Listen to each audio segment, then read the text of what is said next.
Live from the Man Cave, treadmills and tangents with Coach Aaron Saron and his army of wellness warriors. Live in discussion of all things health and wellness, along with community topics they happen to stumble upon. And good morning to you again, Omaha. This is Coach coming at you live from the Man Cubby with Treadmills and Tangents, your health and wellness show. I am joined by the fellas this morning. Morning, guys. Good morning, Omaha. I'm trying to sound like Kelly's card. Omaha. Thought he was going to go with hello, Vietnam.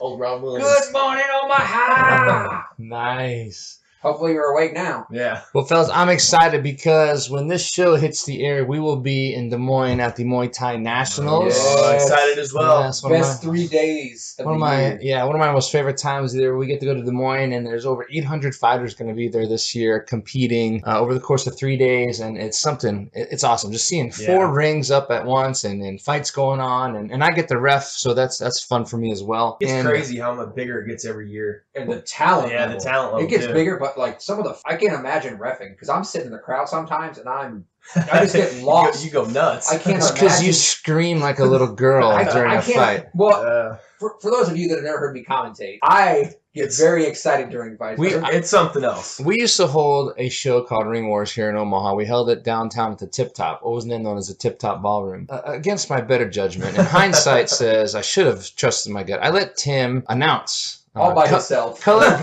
commentate. No, who was with you? Manny was with you. Oh yeah, he did the one with me, and then I did the one by myself. And he was color commentating the fights for our recording, and in one of the bouts, he got so excited he just started screaming into the microphone, like totally bled out the entire recording.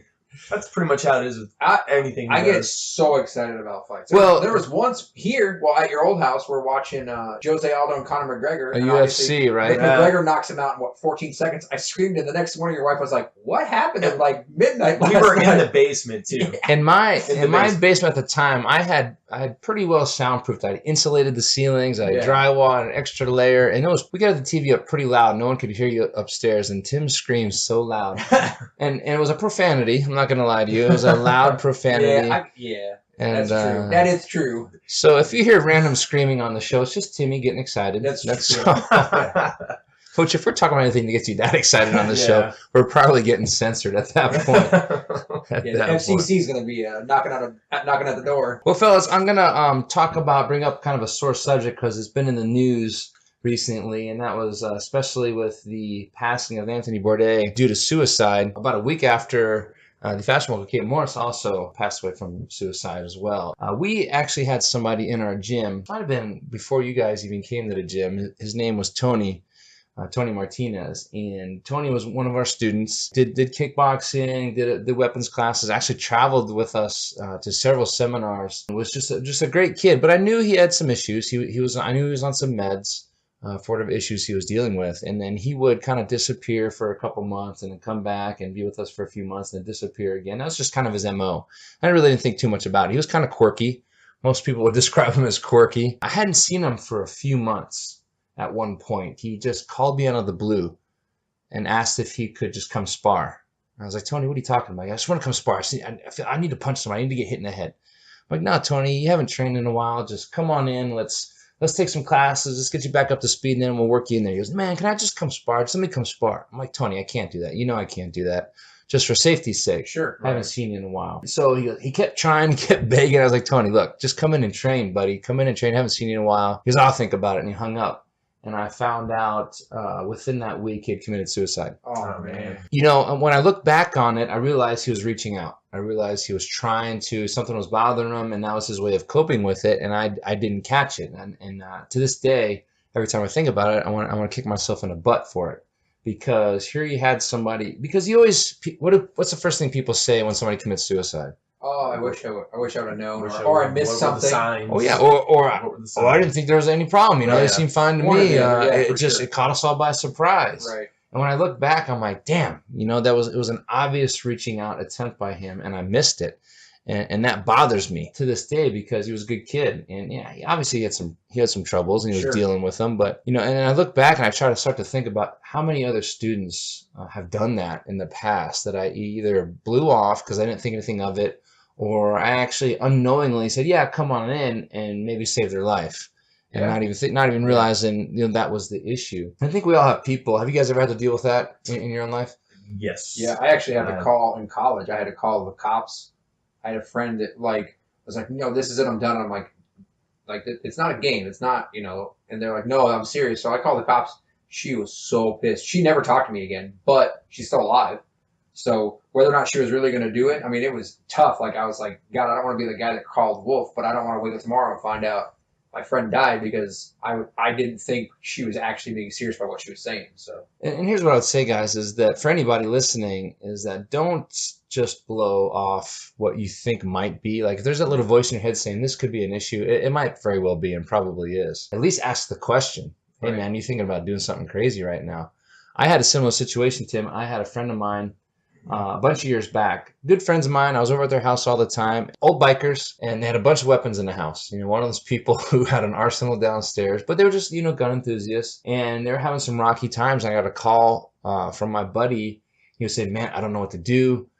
She's lost it. I'm afraid to go back to the house. She's saying if I show up, she's going to kill me. She's going to shoot me. And I was like, well, let me go over there and see what's going on. I walked over there, and she had been drinking.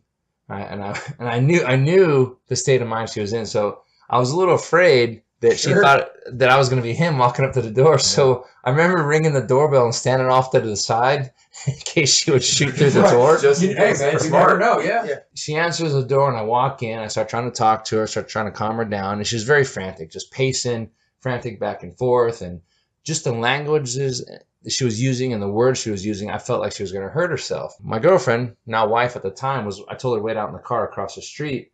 And I opened the front door, and I motioned to her to call, and she knew I meant call 911. Sure. So I was standing there, and this was kind of funny.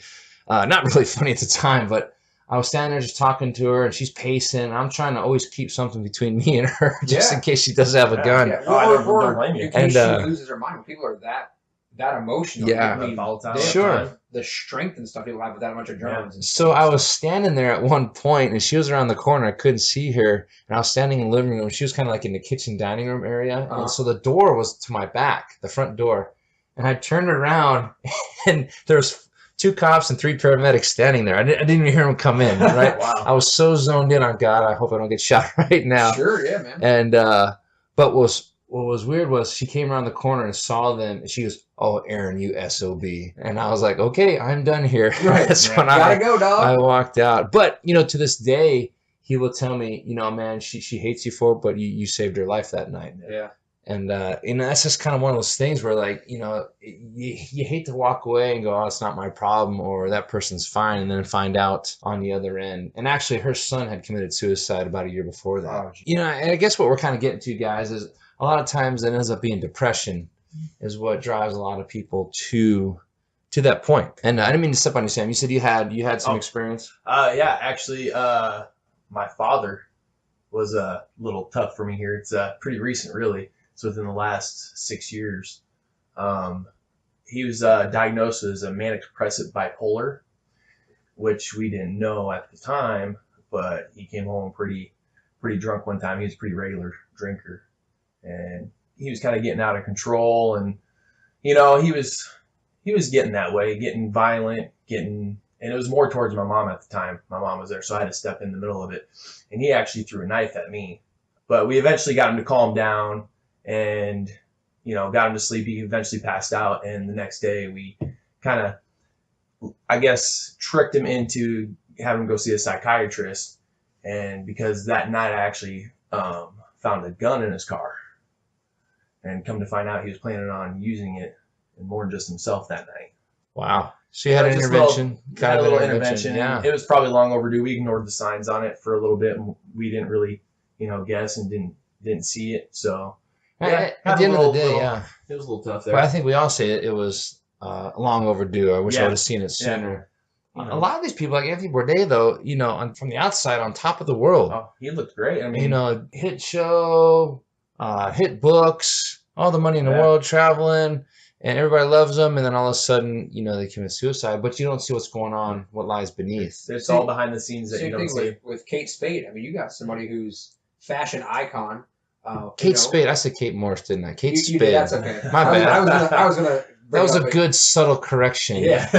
and that was one, I've kind of gone through and read some of the stuff, and one of the note they say she left, from what I've been seeing, like her husband hasn't seen it. They were separated, and the note basically was to her daughter saying, "I love you. Just ask your dad." Yeah, it's not your fault. Yeah, it's not your fault. So there's something in there. Which kind of is a terrible thing to say to a kid. Yeah. Right. And I think her daughter's 13. So, I mean, that's got to Right. be a tough age. But it just goes to show, like, when people always say, oh, money can't buy happiness. Obviously, it truly can. And if you guys know somebody who you think, even just talk to them. Or, you don't have to go call and say, hey, we need a wellness check on Sam or something. Yeah. But, usually you can, if you really pay attention to somebody, their body language, like, sometimes they'll just say something, you're like, man, that's weird. Like, you've never said anything like that before. They'll just act a certain way. Yeah. It's kind of form itself a little bit. Well, and I think it goes back to love the one you're with, keep those that are around you close, Yeah. and watch out for them at the same time. But we got some hotlines up here, guys, and we're gonna say them throughout the show today. The National Prevention Line. 1-800-273-8255. Pick that up, give that a ring. They can at least direct you to some local support, if nothing else. And then you have a text hotline. If you just text 741-741, it's free 24/7 crisis support as well. And obviously there's local people you can call as well. Obviously you can always call your church, teachers, whoever it needs to be, anybody you trust you think can help. If you know some law enforcement, they can help you too. And call somebody, call anybody. If you're afraid to do it yourself, at least get the person some help. We have a student, Catherine Hawk, in our gym, who's a mental health counselor and family counselor and has a lot of experience with this. And I love the fact that she's in our gym because I've called her numerous times just saying, hey, tell me if I'm crazy, but I'm seeing this. Just so I can bounce my sanity off of a professional. Just like, hey, am I seeing this correctly?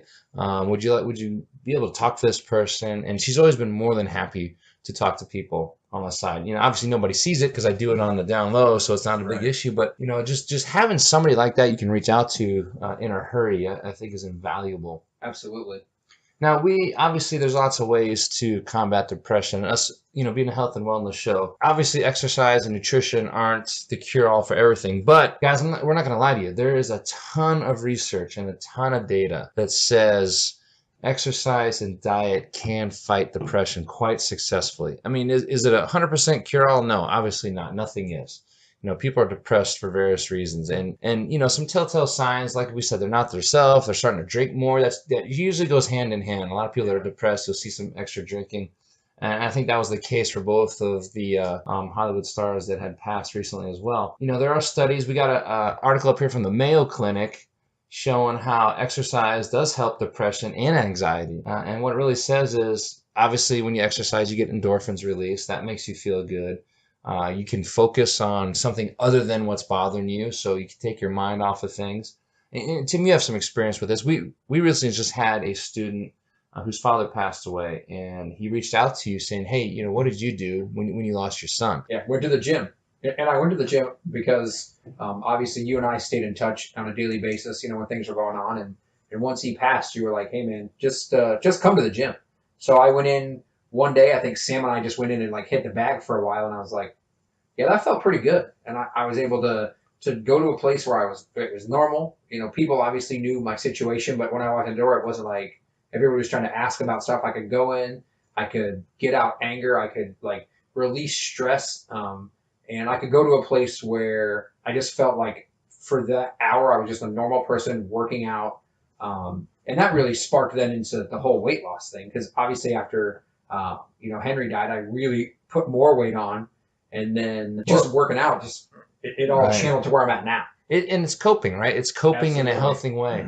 A lot of people cope, they'll dive into the bottle. A lot of people dive into drugs, they'll dive into just self-destructive acts.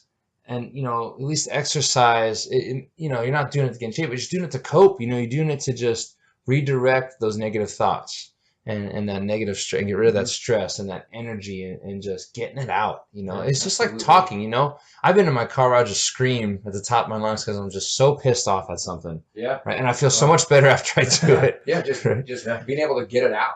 So any exercise, it doesn't have to be punching and kicking, just any exercise, or just go for a walk too. That can help you de-stress a lot of times. And if you've heard our ad on The Answer, I don't even talk about martial arts so much for our gym. And I talk about how it's really just a place for people to get away, Right. put the world away for a little while, and just focus on themselves for an hour. And that's really what it's all about at the end of the day, whether it's jiu-jitsu or judo or kickboxing or just lifting weights. It's just a time that you can just focus on yourself and put the mayhem of the world away, just the lunacy of the world away for a little bit. Yeah, and that's go ahead. Not just a way to think about you and where you're at in your situation right now. You kind of just you just think. And that's student. So Tuesday was the day he came in, and afterwards he kind of stood off to the side, so I could tell he wanted to chat. So I walked over and he was like, "Thank you, man." He's like, "This is exactly what I needed. I needed to come in, work out, not think about any of the bull crap going on. I could just come in and work out and be me for an hour." And I crushed them for a workout too. I knew he needed a good one, so I made it extra tough. And he walked out and like kind of had a little bit of a smile on his face where you could tell it recharged him a little bit. Yeah, and I think the word you used, I think you said, "What I feel normal," for Yeah, a little bit. Yeah. Which normal being relative Sure. with our group. Right. True story. But the nice part about the gym and just being in that area is too, you're around people who care and who are there for you. I think that's big. You might not talk about it or anything like that, but you have that feeling of, I guess, comfort. That's a good point too, Sam, is that, we all have an inner circle of friends. Yeah. And I think it's very important that we tell them, hey, pick up the phone. Call me anytime. I don't care, 24/7. Pick up the phone. It doesn't matter what's going on. Pick up the phone. I mean, the gym's what helped me a lot around that whole time with my father and my mom and all that. So if it wasn't for the gym, I'd probably be in a pretty dark place right now too. So I've had friends and students call me random sometimes, and the conversation in my head, and the conversation was like, what the hell are we talking about? Right? There was like no real point to why they call, and then I'm starting to realize, okay, something's bothering them. They're just calling to call. They need to talk to somebody. So then we just start chatting for a while. Because usually when people call, there's a reason they're calling. Right. Not just, hey, man. Right. Especially as And men. you're like, hey. Not to be sexist, but most men aren't like, I don't call Sam, I'm like, sup, bro? Yeah. And It's usually, then, hey, I'm headed over to the gym. You want to go work out? no, Or, it's hey, usually, we're doing this. hey, I'm afraid of heights. You want to come cut some trees down and stand on my and then roof? I'm standing on this roof. Are cut you trees really? down. Are you really afraid of heights? Oh, my God, yeah. Oh, I am too. Now, like, roller coasters don't bother me, but the day I called him, I was on the roof, and I have an electric, like, pole chainsaw, and it came unplugged, so I had to get down to get the cord, and I was like, yeah, no. I called him, I was like, are you afraid of heights? He's like, I don't know. I was like, well, come over here, get up here, let's see what happens. I don't know if I'm afraid of heights. I mean, I won't go out of my way to go up high. I don't like being up on ladders. Because I'm always afraid the thing's going to tip on me. That's where I have a problem. If I'm on a roof, a steady surface, I'm good. But if it's on a ladder or unsteady surface, it always feels a little wobbly to me. When I worked at the casino years ago, this would have been like 2003, I was on like a 20-foot ladder up at the top running some network cable through a ceiling, and the fiberglass ladder broke, and I fell out through the drop ceiling, knocked myself out on the wall. And, yeah, it's funny now. The video on somebody find the video. The video. And then let me watch it. Was hilarious. We got to get this video. Here's the worst part, man. So I fall through the roof. What do you think happens? I drop an F-bomb as I'm falling. What else am I supposed to do? I got written up for cussing. You got written up for cussing? Because I was over the business area. Because you're in the midst of falling 20 feet. I knocked out like a 10 by 10 section of the drop ceiling because I was just flailing as I fell trying to catch something. Apparently, so did you wake up or did somebody find you? No, I woke up. Like I hit, and then I when I opened my eyes, the EMTs from the casino were there. So I was out for about a couple minutes. I was just laying there looking up at a giant hole like, well, that's not great. So here's a funny story. Not by no means the top years. When I was growing up, of course, at that time, we all rode bikes with no helmets, and we would build ramps out of broken teeter-totters and prop them up on stuff. So these kids had taken it was actually a piece of wood, I think it was a broken seesaw, and propped up against a bike rack. And it just so happened that on our playground, the basketball court was at the bottom of this big parking lot hill. So you could get some serious speed when you took your bike. You made a ramp? So I get on my bike, and my older brother, Don, was shooting basketball at the time. He goes, Aaron, don't do it. He goes, don't do it. I go, I can do it. I can do what I want. Did anybody double dog I was only like, we're talking like I was in second or third grade. So no one double dog because my parents split when I was in third grade and I moved. So this was like third grade or earlier. All right. So I take my bike to the top of this parking lot. And he always says we're crazy. And I just go. And I remember this clearly. When I hit the ramp, I closed my eyes. And I woke up laying on the basketball court. Like you were a splatted bird. So, but what was scary was my body was on the grass, but my head was on the concrete of the basketball court, right? Yeah. So I woke up and I looked around, and my older brother's just looking at me, just shaking his head like, "You idiot!" Right? I just hopped on my bike and went home. I probably had a concussion. I had to have had a concussion. I just don't know what happened. I wish somebody would have, like, who knows how mangled I looked in the air. Like, was it awesome? The bike landed on like me. a Superman or something? No Any idea. flips, anything like that? It was probably pretty anticlimactic. I probably just fell off the bike the second I I hit had the a sort ramp. of similar thing. We lived in Texas, and I must have been pretty young. We climbed a tree, and there was a scorpion. Well, obviously, In a tree? Me being the man that I am, fell out of the tree because of the scorpion, but I landed straight down on my head. So we're there with, it's me and my brother and one of our friends. So the friend rides back to my mom's house, or my mom and dad, and they're like, Tim died. This is an honest true story. You can ask my mom. Tim's dead at the bottom of the tree. So of course they come flying, and my mom's like, I'll never forget. We turn the corner, and you're riding your bike like a drunk sailor because I had knocked myself out. So like I'm trying to ride home, and she's like, you're just all over the place. And I actually have scars on the inside of my mouth on both sides because when I hit, I bit through my cheeks on both sides. But yeah, they were like, Tim fell out of the tree and died. The good old times. Maybe that's what happened. Making ramps. Oh, man. That does kind of explain a lot. I got a little twitch. We have another article from Harvard Health Publishing that again supports how exercise is an all-natural treatment to fight depression, and it shows that it's as effective as drugs in some cases. Oh wow! Specifically, people that are depressed have a smaller hippocampus, which is the area of the brain that affects mood or regulates mood. And they see that through exercise, the brain will actually regenerate the hippocampus. Wow. It actually That's insane. stimulates nerve growth and cell growth in that area specifically. So that's impressive. Yeah. It's like exercise is literally self-healing for can be, obviously, to an extent. I mean, there's obviously certain situations where, or levels where it may not fix it all, but that's really interesting. Yeah, that's huge. And I found another on Psychology Today website, an article by Christopher Berglund, who also contributes to The Athlete's Way, but he shows that there's 25 studies just in the past 20 years or so that have found exercise can prevent depression. And he's got this little emoji that says sweat equals bliss, but it basically comes out and says, how many studies is it going to take before we finally understand that exercise is a valid treatment for depression? Absolutely. Well, and if you think when people are depressed, what do? They withdraw. Mm-hmm. They don't want to go do anything. They want to sit in the dark. They want to drink or do other things, which is the exact opposite of everything that exercise does for you. It gets you out. It gets you moving. You get some social interaction depending on what you do. But even makes perfect if sense. it's very little, you're getting out in front of people. Right. That's what matters. Right. Well, and you get into that vicious cycle, just like anything else. Right. I eat because I'm fat because I eat. It's like the We sugar joke thing we about talked that, about but that's essentially what last week. happens. Like, I don't do anything because I'm depressed. I'm depressed because I don't do anything. It's literally the sugar circle we talked about last week, that you just get into this rut and it's the same thing. But then it just keeps getting worse and worse. Obviously, there's people that get to the point where they feel like there's no other option, which is absolutely tragic. The other part of his article he points out is that if you start exercising and it works, think about how much money you start saving with treatment and medication, right? We talk this billions and billions on medications. And that's why the medical community is so afraid that diet can potentially solve Just want to say, this a sounds ton so of much like the things. conversations we've had about So here's keto. now Like, another thing that exercise and diet can solve. Right. And without medication, which would probably scare the death out of some doctors prescribing it left and right. We do have an opioid crisis. We know this. Right. It's a fact. It's so interesting that there's this sort of battle. Like at my work, they have a wellness program where if you do certain things, you go through certain checklists, they give you $150 a year just to do basic stuff. You go get a physical, you get your blood work done, you Teeth cleaned you is do probably a one few of them. things. Anything like that. And so they're saving money because it keeps the insurance premiums down as we're healthier. On the flip side, these medical companies aren't getting prescribed as many things. They're not having as many doctor visits. So the dynamic is so interesting right now. And I will love to see in 5 years where this goes. Should we become a more healthier society? Have we really started to finally freaking get it? That like we're all, not all, so many people are so obese and so unhealthy and they're dying just because they're not getting the nutrition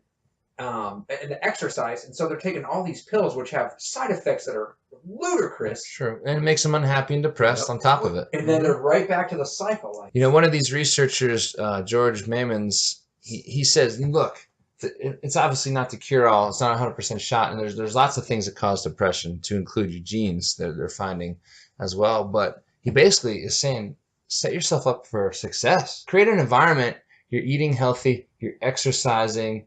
You drastically reduce your odds of being depressed. Right? You surround yourself by good people. I say this all the time. You know, you have to purge your pantry. You have to purge the people in your life once in a while. Oh, that's huge. We all have people that are time vampires, energy vampires, money vampires, and we keep them around in our life for whatever reason. We all have those people. Oh, yeah. And every time we kick ourselves, we've all done this. Why do I keep associating myself with this person? Yeah. And I've disassociated myself with a lot of people in the last 5-10 years. A lot of people. Because it's like, are they making me better? And I don't mean that in a selfish way either. Perhaps a better way is they're doing more damage than good to me at the end of the day. And at the end of the day, you have to look out for yourself. Not being selfish, but nutrition, exercise, friends, work. Like if things in your life aren't making you happy to an extent, like sometimes work sucks, we all get it. But like if you're going in every day just hating it, do something else.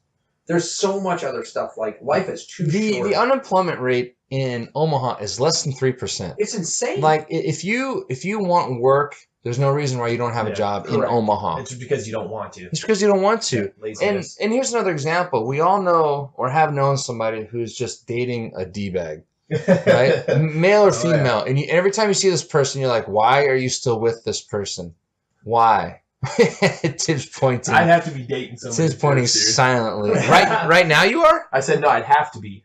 Oh. I'm not dating anybody. Because we just outed that person on I mean, hey, if you're single and between the ages of 28 and 35, 28 we'll throw a picture of Sam. If you're between the ages of 18 and 100, we'll throw a picture of Sam up on the Treadmills and Tangents page. Maybe we'll do a little, we could do a little episode where we do a little, you know what we ought to do? We ought to call up the Omaha Love ladies. Yes! Please don't. And have them, we'll do a dual episode. Man, he's blushing. And we will match up Sam. He is as red as the Huskers. That's what we're going to do that. This summer, we're gonna call them up. If you're listening, Omaha Love ladies, give us a call.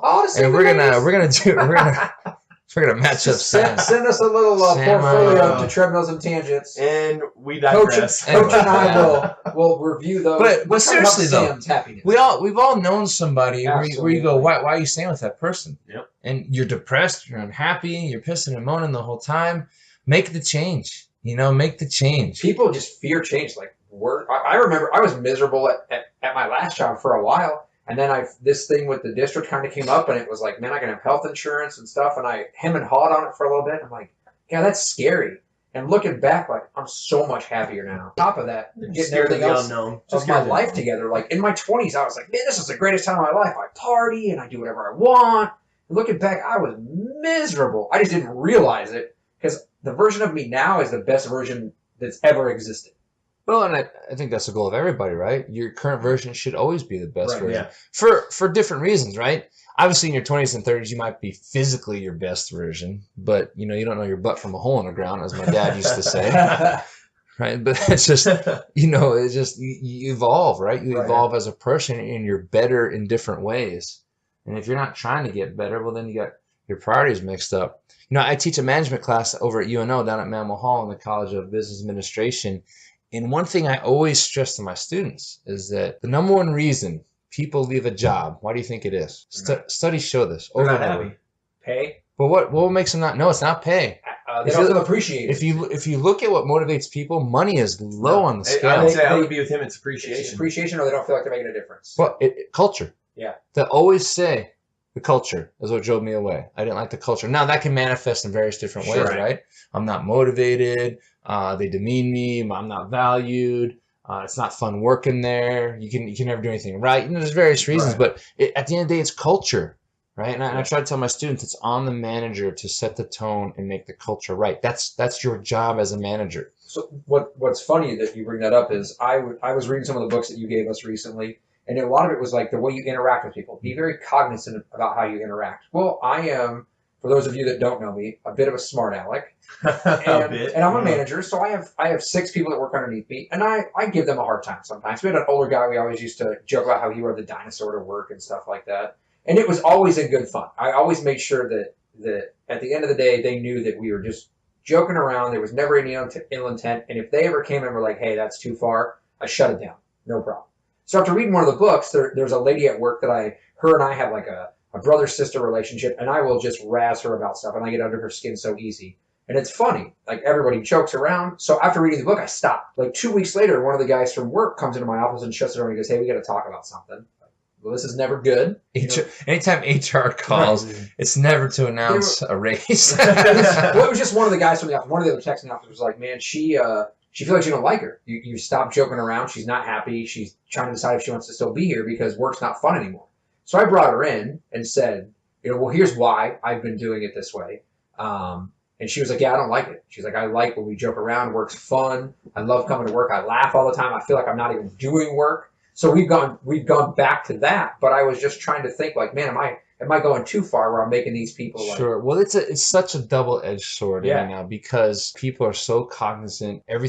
Something offends somebody. Absolutely. So it might not be her that's offended, but somebody overhears you, the two of you joking around, and they are offended, or it doesn't settle well with them, and now it's an issue. I've had that happen to me. Yeah, I have too. And you just got to be cognizant of who's around you, and if it's a culture of joking around, having fun, that's great, but you still have to be aware. You got to stay in balance. Yeah, you got to stay in balance. And what's crazy is my texts are two women.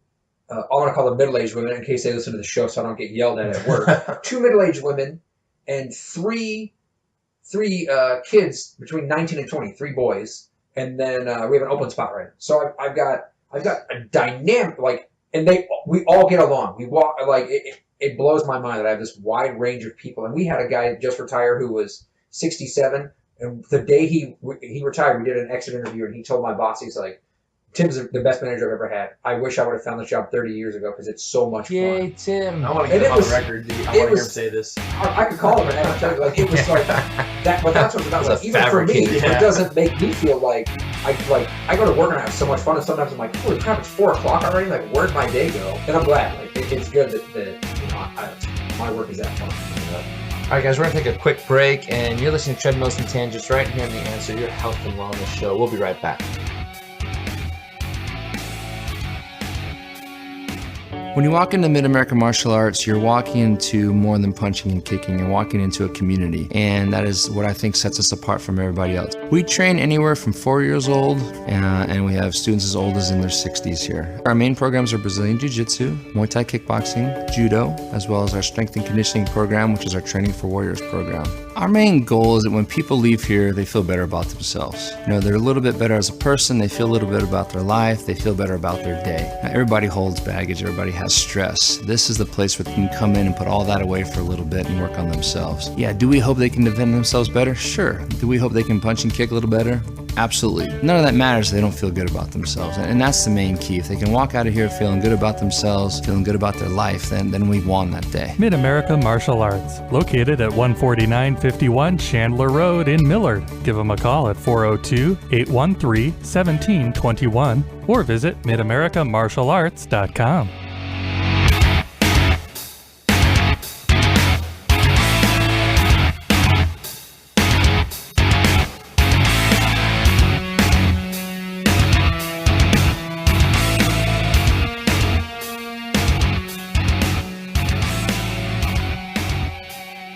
And welcome back, everybody. You're listening to Treadmills and Tangents, your health and wellness show right here on The Answer, 94.5 FM, 1420 AM. Myself and the guys were talking about depression and suicide a little bit today. And again, I just want to remind you the National Suicide Prevention Lifeline, 1-800-273-8255. And then the text hotline, just text 741-741, and you'll get some immediate assistance. So please keep those in your hip pocket. Put them in your phone on speed dial, along with 911. Don't forget to call 911. That's just as good as well. Those people are highly trained to deal with those situations.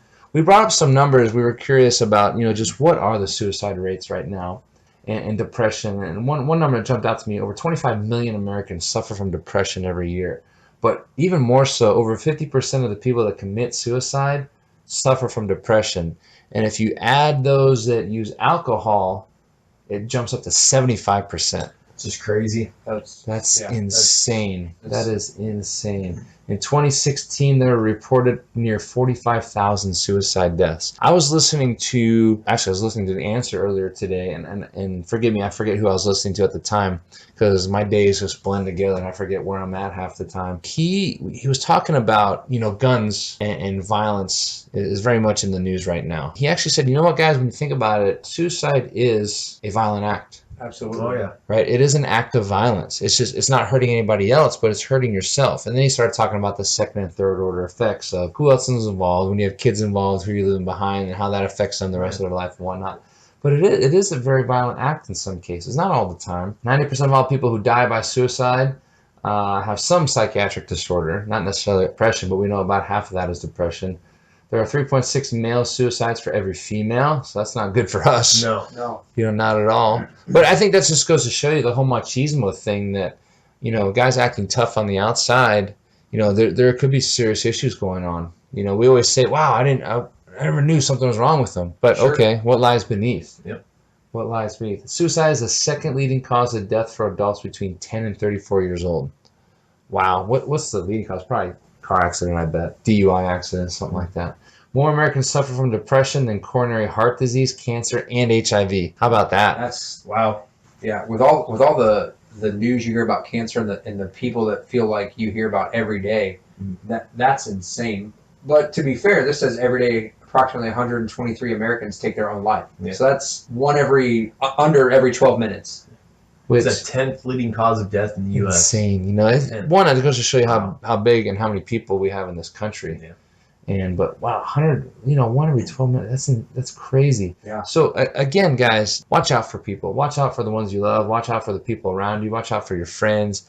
If something just seems off, talk to them about it. Yeah, trust It's your gut. gonna, better to be safe. Yeah. And, I was watching a debate. It was a political debate, and one of the people debating, they said, we're at a time right now where nobody listens to anybody else. Everybody wants to have their say, and everybody wants to be right, and everybody's facts are their facts, and everybody wants to be offended. He goes, no one just listens to anybody anymore. Hopefully people listen to the show. And, Yeah. I don't know about you guys. When I was growing up, and obviously I grew up, late 70s into the 80s, we knew about suicide, but it just didn't seem as prevalent as it does now. You think part of that's like social media and how easy it is for us to get news? News does travel faster. We hear about it right away, and especially celebrities. But obviously, 123 Americans. That's just Americans. Right. What's it like worldwide? Holy smokes. That's crazy. You know what I mean? And I just feel like I'm sure their suicide rates were not low in the 70s and 80s, but I just feel like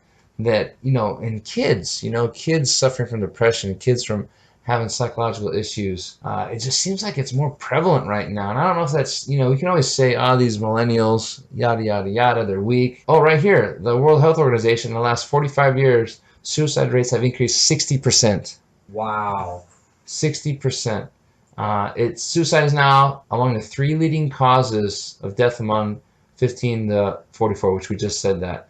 Suicide attempts are up 20 times more frequent than completed suicides. So think about that. Look at that one. Mental health disorders, particularly depression and substance abuse, are associated with more than 90% of all cases of suicide. So it is up, and I'm sure there's a lot of reasons for that. We can say we're not raising kids the same way. We're not as hard on kids. There's not as much structure for them and whatnot. But I kind of go back to we're just not listening to each other anymore.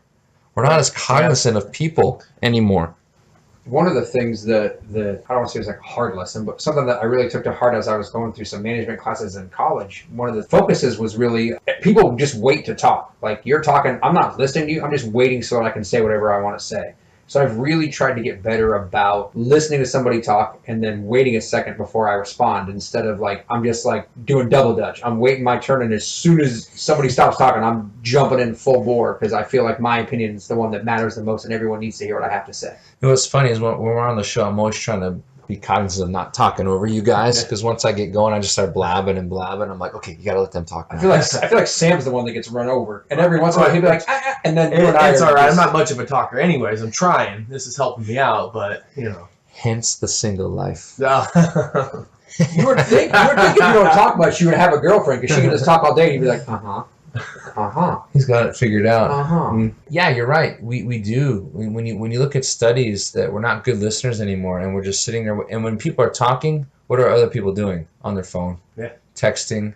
And I think that it goes back to that our human interaction is not that good anymore. I saw a study one time. And of course, you know I'm an 80s kid. I love the 80s. I'll blare 80s music all day, every day. But they've done polls and which decade was the best decade for like pop culture, and the 80s always wins. That is true. And I think that's largely because nobody had phones, nobody had computers, nobody had video games. You had to actually go out and socialize. Yeah. That's why malls were so popular. Why? Because that's where people went to hang out. Because you had arcades there. You had the movie theaters were there. As people went out, if you wanted to interact with people, you had to go find them. And now kids don't leave their house. Right. So they're interacting, sorta. They're interacting via their phone, via their electronics. So we're not really experiencing that human interaction. And I think that has a lot to do with our depression rates. I think that has a lot to do with our suicide rates. That we're just not seeing and hearing people anymore. So an interesting thing. So I obviously am in technology. Everybody knows. So I have installed the newest beta operating system on my iPhone, and there's actually a usage feature in there now where you can go in and see, this is how much time I spent on messages. This is how much time I spent on the internet. And if you have a family set up, you can go and see how often your kids are doing some of that stuff. So I have started looking at the end of the day every day, how much do I really jack around on my phone? Are you just disgusted by it? Oh my God. We'll pull it up for today and just look. You're going to get some I know I put up on our Choose One, Lose One board, which is really our accountability board at the gym, and I put less screen time up. Because I know I need to just put it down and just talk to my kids, interact with my kids. My son made a comment one time to my wife, because we read books to the kids at night. She goes, "Daddy, I read you a book," and he goes, "No, he doesn't. All he does is look at his phone." And I was like, "Oh, gut punch!" I was like, "You little son of a gun for throwing me under the bus." But it was just a reality check for me. It was like, man, I laid there too many times looking at my phone when I should have been interacting with him, and that's 100% my fault. So here's the nice thing about this too. You can set limits for apps. So you can go in and be like, I can only use Safari, like the internet or Chrome or whatever, for 2 hours a day. And once you hit that, you're done. So I'm just going to pull up my average for the last. I need that. Can my old phone do it? Well, probably not, because you can't get on the newest OS. But on a daily basis, I spend 8 hours on social networking apps. In a day, I spend over 2 hours in texting and 5 hours doing other stuff. So what does other stuff entail? It just says other. So probably Chrome. I have a baby webcam. Show. Mine would be so little compared to yours. Camera, just stuff so that just shows you how much I'm on my phone a crap, and part of it's work. I use email. I drive around and stuff at work, so I'm always checking my mail. But good Lord, I'd be curious to see what mine is. Mine's probably we'll have to update your phone when the new one, the operating system will come out in September. For those of you who are iPhone users, it'll be in there. But it's a cool thing, and so I actually, unbeknownst to my wife, I have a family thing set up so I can actually see what she does too. So if she starts using it too much, I can make sure to keep her in check. I'm not going to put her on blast and tell you how bad her numbers are. They are worse than mine. Every time I used to have a big OtterBox on my phone, which are virtually indestructible, but I swapped it out with this cool case my kids got me last Father's Day with their picture on it. Sure. And it's not as good of a case. So every time I drop my phone, I cringe, because you know that every time you drop your phone, I celebrate. I pride. Ditto. I pride that I've never purchased a phone in my life. I've always gotten the free upgrade, but they don't have that anymore. That's your phone. I swear, you have my phone was huge at one time. Everybody's phone was huge at one time. You got to stick one of those things on the side and you crank start that sucker. First of all, I was one of the last people I know. I was one of the last of my group of friends to even get a phone. Because my thought was, if it's that important, they'll come find me. And now look at you. Because I grew up in a time where you didn't have phones. You had to go find somebody. Right. And then I clearly remember, and mind you, this was the late 90s and the 2000s, that the race was to see who had the smallest phone. Sure. Right? Phones were trying. And I remember I went to Japan on deployment a few times, and I was amazed at how little the phones were over there. Do you remember Zoolander? They had that little nano phone? It was so small, yeah. And now everybody's carrying a computer in their pocket. Yeah, now it's the biggest phone. Which was funny, because I don't know if you remember, when the tablets first came out, people didn't want them because they were too big to carry around, right? Right. Yep. And now the phones are practically the size of a tablet. I call those big phones, I call them phablets. It's a phone tablet. Fabulous. Yes, it's a phablet.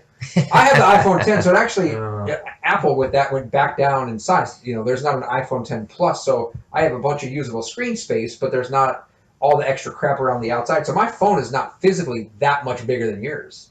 It's just that much better. So then leave me alone. But I don't think we can. Yeah, I mean, you seriously have like an iPhone 5. Hey, do you know what? Do you know what's funny? No, he's got the iPhone 4.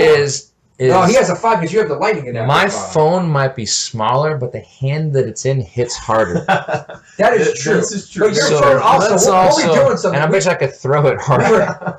Go ahead and throw it at the wall. Let's see what happens. We were hanging out a couple weeks ago, and he goes to check something. He goes, crap, my phone's dead. It's like 9 o'clock in the morning. His phone's dead already. I'm guessing the battery on that bad boy is not. Maybe I forgot to charge it, sir. Which is probably more likely. No, every time you come in the gym, he walks in, he's texting, plugs it in right away because that bad boy has no juice left. I don't like you. It's funny because it's true, folks. I don't like you at all. At all. Good time. Anyhow. All right, guys, remember, and again, that suicide prevention hotline, 1-800-273-8255, or the text line, text 741-741 into your phone, or call 911. Just call 911. Everybody knows 911, and me and my kids know to call 911. And just be good to each other, man. Like, Just listen to each other. Right. Just get away from this. Just let's go back old school, man. Let's all be friends. Let's stop all the. You know, I would challenge. In fact, we should do this ourselves. Next time we're all out, no phones are allowed out.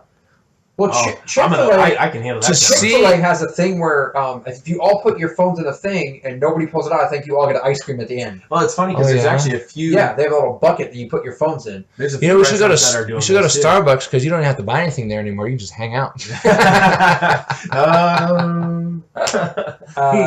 can just loiter. Yeah, true. I mean, So Chick-fil-A gives you ice cream for not using your phone? yeah, they have a thing where if you put your phone in there, and like nobody in the family uses it, you get an ice cream at the end. I'm pretty sure that's what it is. You want to find something astonishing? I've never been to a Chick-fil-A. No, because I've never been to one either. I have. So I hear Their grilled nuggets are great for keto. I've had Chick-fil-A. Don't get me wrong. I've had Chick-fil-A, and I've never went, oh my God, that's the best chicken sandwich I've ever had in my life. I got to go there. Yeah. I didn't have that reaction. It's all right. I mean, I'd pick Raising Cane's over Chick-fil-A any day of the week. I do like some Raisin Cane's. I'll get down with some chicken fingers. Only 4 carbs per chicken finger for the record, in case anybody. Yeah, but when you needed eat to know. 47 of them. I mean, I'll eat 12. You know who has good chicken fingers? This is no joke. Hardee's. Huh. Never had their chicken fingers. Very I haven't had good. Hardee's in years. Because Hardee's makes everything fresh. Nothing's sitting around. Even their burgers. That's why it takes so long. Culver's is the same way. Culver's has really good chicken fingers too. Actually, Culver's does. Culver's Yeah? does great. Yeah, Great food, they make period. them. They batter them there in the restaurant. Nicely Yeah. done. Fresh made patties for the burgers too. And then while you're there, you might as well get some cheese curds. I mean, when in Rome, Does Hy-Vee Sam make fresh chicken fingers? We do actually. Are they how are your good? chicken They are. fingers? They're delicious. Actually, I love our chicken. Yeah, How can we never have sampled these chicken fingers? that's a good point. The Well, food truck has they- been letting me down. Maybe we'll have to make this Food happen. truck needs to stop by. You know what? Hy-Vee, a few months back, they just have awesome mac and cheese. At least the one near here. Awesome. And for whatever reason, they decided to change their recipe. Oh no! Why? I don't know because ours. My kids took a bite and were like, what the HE double hockey sticks is this? And I was like, yeah, what is up? Is this Sometimes spoiled? change isn't good. Is this I thought it was spoiled. And then we took it back and like, no, we just changed our recipe. And my wife was like, well, can you change it back? I Like, said the same thing on the Yeah. mac and cheese. why would you change something that's just selling like crazy? They probably put cheaper ingredients in there or something. Probably. I mean, who knows? Honestly, But it could be something like that. That goes back to if it ain't broke, don't fix it. true story, sir. Right? Especially with food. You don't mess with food if people are buying And it. that mac and cheese was delicious. It was. Now I'm hungry. Yeah, But I was like, man, especially with food, like you don't mess with food. People, especially mac and cheese, it's comfort food. Yep. It's comfort for a reason oh, you mess with people's comfort food because it's things are gonna get reliable, thrown. Right. and it's like Somebody's going over whoa. iPhone 5. Or iPhone 4, whatever they got. Get Ish. real aggressive. iPhone 4-ish. Quit picking on my phone. I don't like you It's too easy. anymore. What do you guys have for comfort food? Speaking of, what's your go-to? I mean, barring diet. Like if you threw keto out, what's your go-to? Oh, cinnamon rolls. Really? I love cinnamon Like rolls. Cinnabon? Any cinnamon roll. What the best? My favorite in town is wheat fields. I've never had wheat fields, but I've heard. good Oh things. my Lord. Oh, I think that. somebody's had a stroke. dude, you've had the cinnamon French toast there. I've been to So wheat they fields. take their cinnamon roll and slice it and batter it and fry it to make their cinnamon French toast. Unbelievable. Okay, we're going to lunch there. Sometime. We're having that. Unbelievable. It's I gotta have ridiculous. It all caramelizes and you throw some butter on it and it's you.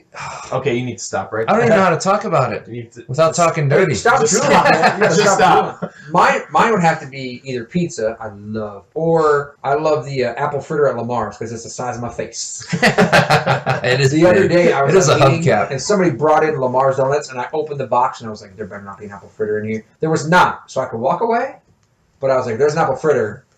I'm about to lose my What keto battle for a about minute. custard? I mean, That's the only You one. throw some custard Oh, down. that's true. I do love Being an East Coast kid, I grew up on pizza and cheese sticks. So Mm. I will resort to, and pierogies are very good too. But pizza shop that I grew up to in my hometown, I was there for like 30 years, just closed down. Oh, in, no. in That's last sad. year. There's a Taco Bell there now. Oh, that's sacrilege. Yeah. Definitely, Well, it's funny you bring up custard because the softball team that my friend's daughter plays on is down in Tulsa right now at a tournament.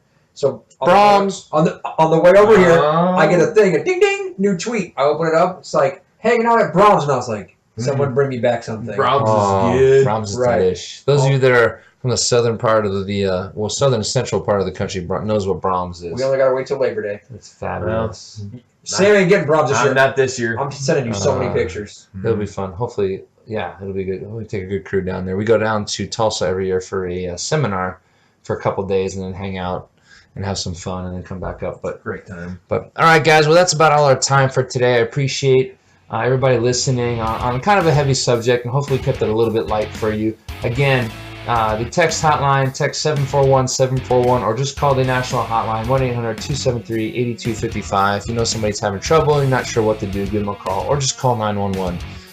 When in doubt, call 911. Thanks for listening. This is Treadmills and Tangents, your health and wellness show. We'll catch you next time. When you walk into Mid-American Martial Arts, you're walking into more than punching and kicking. You're walking into a community, and that is what I think sets us apart from everybody else. We train anywhere from 4 years old, and we have students as old as in their 60s here. Our main programs are Brazilian Jiu-Jitsu, Muay Thai kickboxing, Judo, as well as our strength and conditioning program, which is our Training for Warriors program. Our main goal is that when people leave here, they feel better about themselves. They're a little bit better as a person, they feel a little bit about their life, they feel better about their day. Now, everybody holds baggage, everybody has stress. This is the place where they can come in and put all that away for a little bit and work on themselves. Yeah, do we hope they can defend themselves better? Sure. Do we hope they can punch and kick a little better?